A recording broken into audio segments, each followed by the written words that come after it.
নবী আমার হাদিস শরীফে বললেন সেই জামানায় আখরি জামানায় দেখতে পাওয়া যাবে কিছু দাজ্জাল আর কিছু কায্যাব পৃথিবীর জমিনে ওরা আবির্ভাব হবে।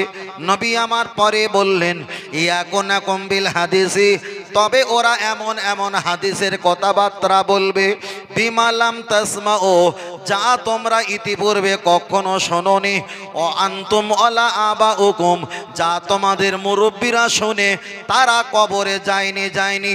আল্লাহ নবী পরে জবাব দিয়ে বললেন আনা বারিউম মিনহুম আহুম বারিউনা মিন্নি, তবে হাসরের ময়দানে ওরা আমার কেউ হবে না, আমি রসুল ওদের কেউ হব না।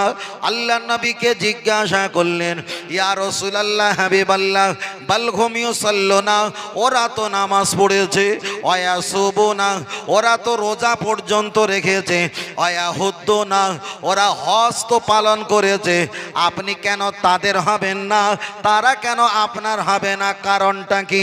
নবী আমার হাদিস শরীফে বললেন লা ইউমিনু, অতক্ষণ পর্যন্ত তোমরা ঈমানদার হতে পারবে না যতক্ষণ না পর্যন্ত মেও আলে দেখি ওয়াও আলা দেখি, তোমার বাপ মায়ের অপেক্ষায়, তোমার সন্তান ছেলে মেয়ের অপেক্ষায়, আম আলা ঘুম, টাকা পয়সা সম্পত্তির অপেক্ষায়, আনফুসা ঘুম, নিজের জীবন জৈবনের অপেক্ষায়, যতদিন আমি মুহাম্মদ সাল্লাম আমাকে বেশি না ভালোবাসতে পারবে ওই ব্যক্তি ঈমানদার হতে পারবে না। তাহলে এক ব্যক্তি নামাজ পড়েছেন আলহামদুলিল্লাহ, এক ব্যক্তি কোরআন পড়েছেন আলহামদুলিল্লাহ, এক ব্যক্তি যাকাত দিয়েছে ভালো, এক ব্যক্তি তেলাওয়াত করেছে ভালো, এক ব্যক্তি কুরবানি দিয়েছে ভালো, এক ব্যক্তি হজ করেছে ভালো, তাহলে এই ব্যক্তির ভিতরে সব ছিল, কিন্তু রসুল বলেছেন লা ইউমিনু, তোমরা এত গুণ করার পরেও ঈমানদার হতে পারবে না যতক্ষণ না এদের অপেক্ষায় আমাকে বেশি না ভালোবাসতে পারবে।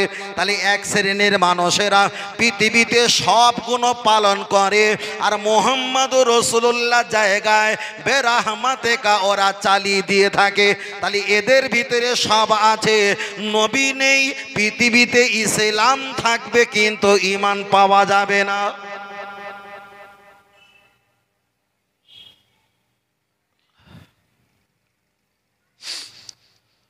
চলেন আমি আপনাকে বোঝাতে চেয়েছি, লক্ষ্য করে দেখা যায় তাহলে পৃথিবীর জমিনে ইসলাম থাকবে, ঈমান পাওয়া যাবে না।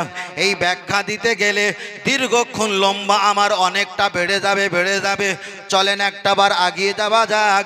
আমরা নামাজ পড়ি, নামাজের ভিতরে আমরা একটা কোরআনের আয়াত পড়ি ইহদিনাস সিরাতাল মুস্তাকিম, ইহদিনা সিরাতাল মুস্তাকিম, जिसका मतलब ऐसी है, যার ব্যাখ্যা হলো এটা, আল্লাহ চালাও সে পথে যে পথে তোমার প্রিয়জন গেছে চলি। আল্লাহকে বলছি আল্লাহ আপনার প্রিয়জনরা যে রাস্তায় চলে গেছে ওই রাস্তায় আমাদেরকে আপনি একটু চালিয়ে দাও। তাহলে আল্লাহ নবীকে জিজ্ঞাসা করি আল্লাহর প্রিয়জন কারা কারা কারা? আল্লাহর কোরআন জবাব দিয়ে বললেন এক নম্বরে নবীগিন, সিদ্দিকিন, শুহাদা, সালিহিন, এরা হলো আল্লাহর প্রিয়। আর প্রতি নামাজে বলছি আল্লাহ চালাও সে পথে যে পথে তোমার প্রিয়জন গেছে চলি। তাহলে আমরা তো ওই প্রিয়জনের রাস্তায় চলার জন্য প্রতি নামাজে সূরা ফাতিহার ভিতরে আমরা পড়ে থাকি, কিন্তু ফুরফুরা শরীফ দাদা পীর রহমাতুল্লাহ আলাইহির দিকে একবার তাকিয়ে থাকো। আল্লাহর কোরআন বললেন নবীন, কিন্তু দাদা পীর নবী নয়। আল্লাহর কোরআন পরে বললেন সোহাদা, দাদা খুঁজো শহীদ হলো না। আল্লাহর কোরআন পরে বললেন সালেহিন, দাদা পীর রহমাতুল্লাহ তিনি সৎ ছেলে, 9 বছর কিংবা 11 বছর বয়সে আমার নবীর দিদার 3 বার পেয়েছেন। আল্লাহর কোরআন চতুর্থ নম্বরে বললেন সিদ্দিকিন, দাদা পীর রহমাতুল্লাহর বংশ হলো সিদ্দিকি। তাহলে নামাজে তো দাঁড়িয়ে বলছি আল্লাহ চালাও সে পথে যে পথে তোমার প্রিয়জন গেছে চলি। তাহলে একদিকে ওলি আউলিয়া নবী শুহাদা যে রাস্তায় চলেছে সেই রাস্তা যাওয়ার জন্য আল্লাহর কাছে মেসেজ করি, আর নামাজ থেকে বার হয়ে যদি বলি কোন পীর ওলি মোজাদ্দেদ সিদ্দিক আমি মানি না, তাহলে ভাবতে হবে দিনের বেলা বিজেপি আর রাতের বেলা তৃণমূল। বাবু চা দিচ্ছিলেন একটু আগে দেখলাম না, চা দিও না বাবু, চা দিও না। এর ভিতরে তো ঘোড়াটোপ, তো আওয়াজটা এরকম হবে, চেষ্টা করছিলাম যাতে কথাগুলো বুঝতে পারে।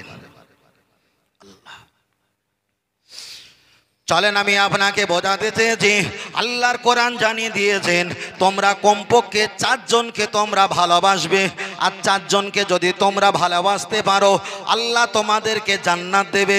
যদি তোমরা না পারো কমপক্ষে 3 জন, না পারো কমপক্ষে 2 জন, না পারো কমপক্ষে 1 জন, টোটাল 4 জনের ভিতরে 1 জনকে যদি তোমরা ভালো না বাসতে পারো, তার যদি অনুগত্য না করতে পারো, মিনাল খাসিরিন, মিনাল খাসিরিন, তোমরা অবশ্যই ক্ষতিগ্রস্ত, জাহান্নামে যাবে।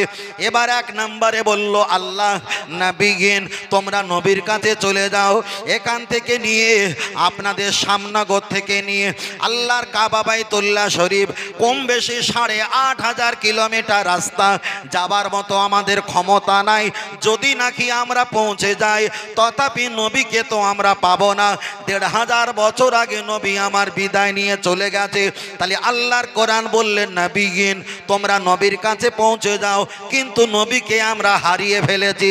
একটা চলে গেল, বাকি আছে 3। আল্লাহর কোরআন পরে বললেন, শুহাদা যারা শহীদ হয়েছে তাদের কাছে একটা বার চলে যাও। যারা শহীদ হয়েছে ওদের মাজার শরীফ, জান্নাতুল বাকি, জান্নাতুল মুআল্লা, জান্নাতুল খোয়াব, জান্নাতুল ওয়াজিব, জান্নাতুল সুম্মা, এক একটা জায়গা তাদের মাজার শরীফ। সেখানে যাবার মতো আমাদের ক্ষমতা নাই, আর যদি বা যাই তবুও তো কবরে গিয়ে তাদের সঙ্গে কথা বলতে পারবো না। তাহলে নবীকে আমরা হারিয়েছি, আমরা শুহাদাকে হারিয়েছি। আল্লাহর কোরআন বললেন 4 জনের ভিতরে কমপক্ষে 1 জনকে তোমরা খুঁজে পেলে, তার আনুগত্য করলে আল্লাহ আর রসুলের রাস্তা তোমাদের দেখিয়ে দেবে। তাহলে নবীর রাস্তা আমরা পেলাম না, শুহাদার রাস্তা পেলাম না। 3 নাম্বার আল্লাহ বললেন, অসালিহিন যারা সৎ ছেলে তাদের দরবারে একটা বার চলে যাও।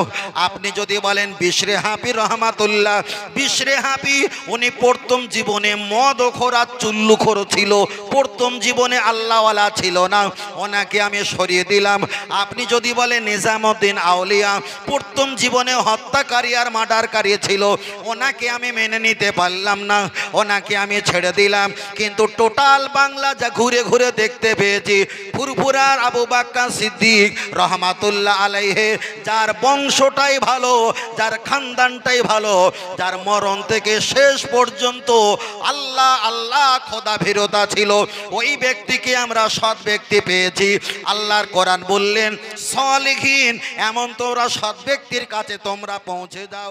আল্লাহ